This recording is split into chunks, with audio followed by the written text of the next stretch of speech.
Hi there, welcome to Real Life on the Homestead in Ontario.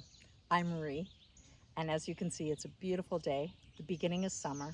The lilac bush is in bloom, and today what I'm going to do is show you how to turn these beautiful lilac flowers into lilac champagne. Join me in the kitchen, I'll show you how. It's not hard. First thing we need to start off with is picking our lilac blooms. These are perfect for picking. These still need to open up. So I am actually going to pick tomorrow morning to do my batch because I want everything opened up. Then what you're going to do is take the blooms off the larger stem there. So I'm going to go through and pick all these blooms. It doesn't seem like a lot of work. However, each batch is 140 grams of blooms, so you're going to be picking a little. I do go through and try to pick off as much green as possible. Depends on how many I have and my time, of course. But as you can see, this is what we want to end up with. And I do measure for this because I want to get the balance right between sugar, blooms, and honey, and of course water. So I'm going to get all the blooms ready first. If you come across, let's say you've waited a little long and some of them are starting to go brown, which they do with heat, moisture, what you do is, let's pretend this one's a brown one. Take that out and don't use it in the batch. Make sure they're all a nice lilac color, opened up blooms such as this. Now, you can get lilac bushes that are that deep, deep dark purple, as well as white ones. They're all good. They're all the same. They're lilac blooms. So we want these for our lilac champagne. I picked my lilacs first thing this morning as the pollen was nice and strong. And funny enough, one night, and see this? There's already some with burnt spots. So for those, I'm gonna have to be pretty picky and make sure I don't include any of those. But this is what we're looking for, these beautiful flowers. Now, I've started to clean them up, and I figured I could almost give them a haircut. And I'm gonna show you how I'm doing that because it is making the process a lot quicker.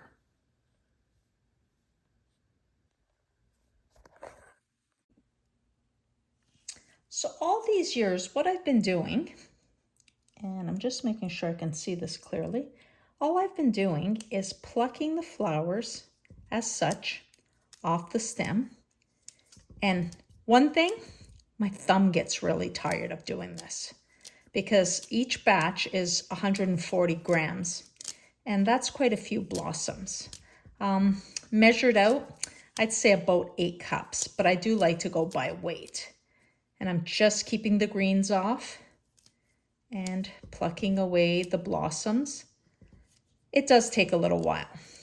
And then yesterday, when I was making some lilac tincture, I was cutting them. And then I thought, wait a second, why am I not doing this for my lilac champagne? So what I did is I took a strand of the lilacs and I'm just gonna give them a haircut. I'm gonna go on the outside, not cutting into the green, but getting as much of that flower as possible because of course it took us a while to pick them. So I wanna make sure you get as much of the blossom as we can. But look how much quicker this is.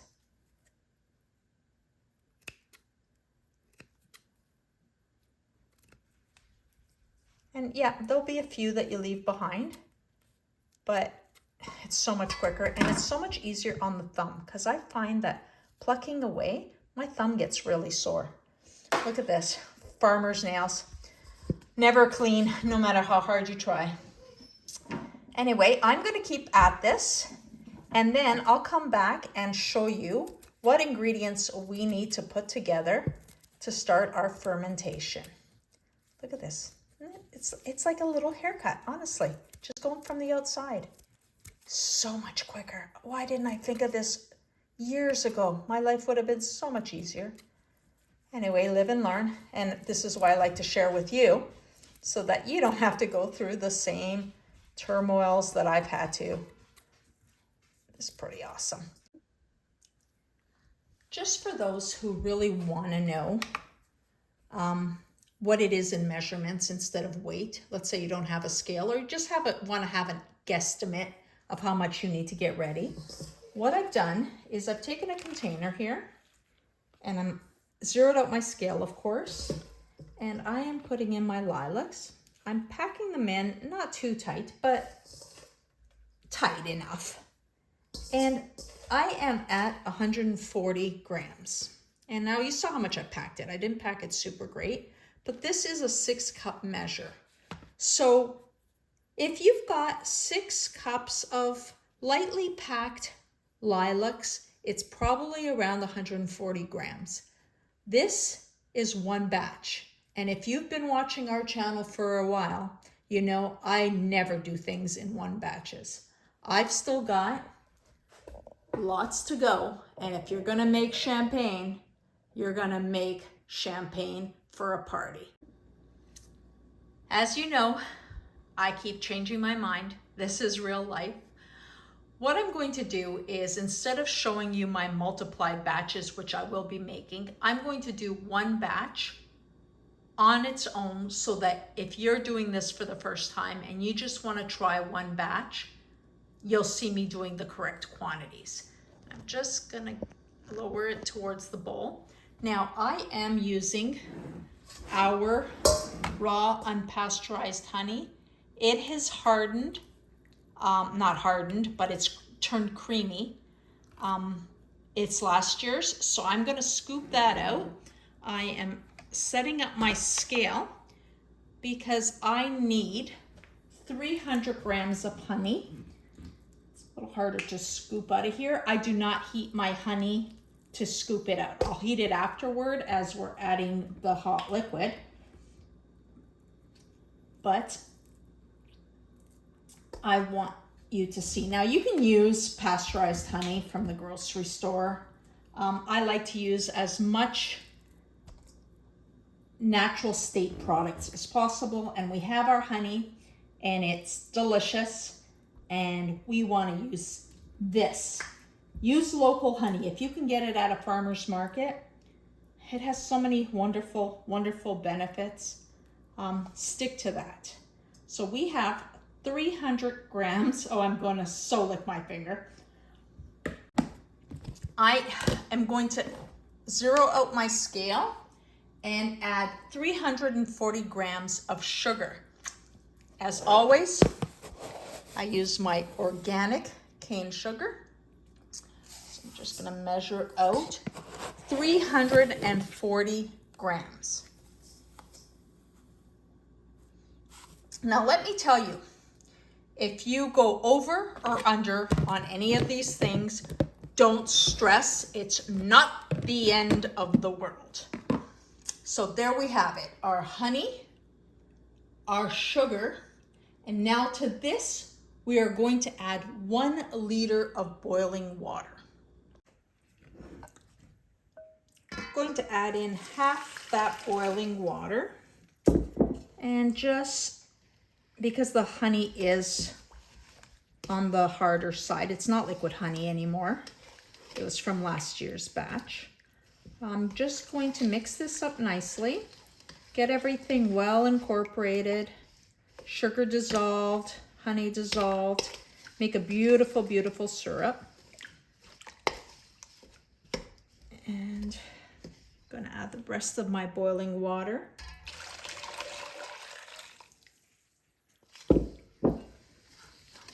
Now, I don't like to heat this up on the stovetop.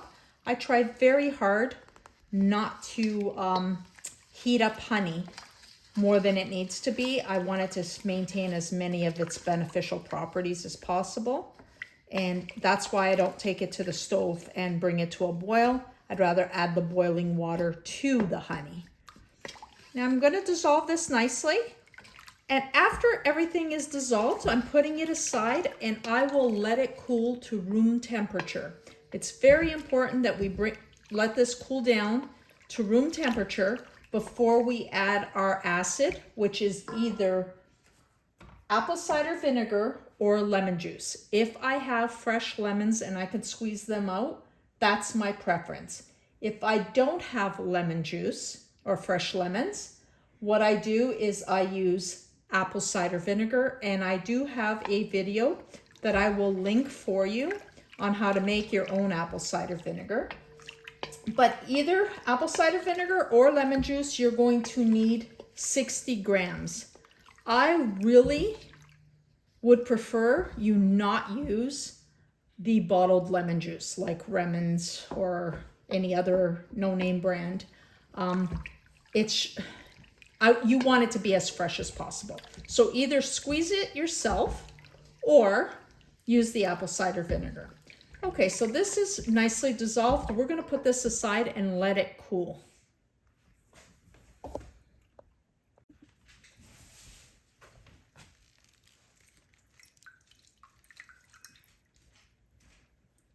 Okay, now as I thought about it, if you don't have a scale and you don't know how to measure out 60 grams of the lemon juice, I decided I was going to put it in this measuring cup, and it's turned out to be 70 milliliters, which is 5 tablespoons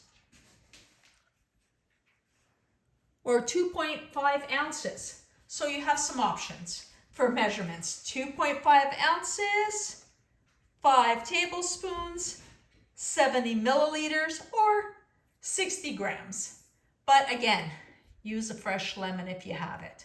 It's the best way to get a great product. And if you don't have it, use apple cider vinegar, same quantity. Alrighty, our syrup has now come to room temperature.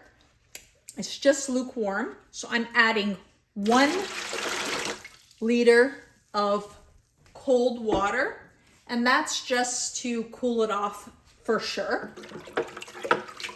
I am using a food grade pail.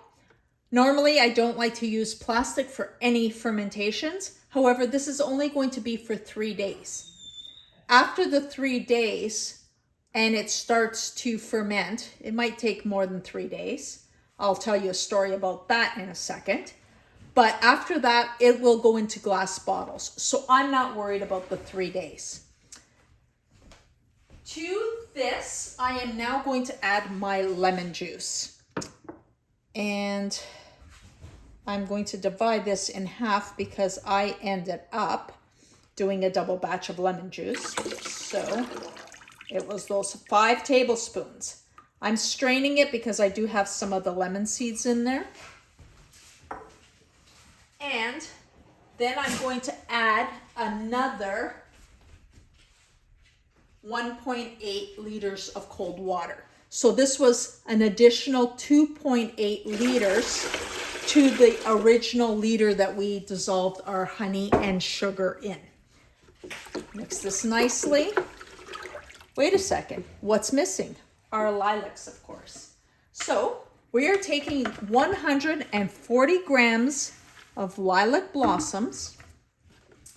And if you have a little bit more or a little bit less, like I said, don't stress. Mix this in nicely. Make sure all the blossoms are submerged in the syrup.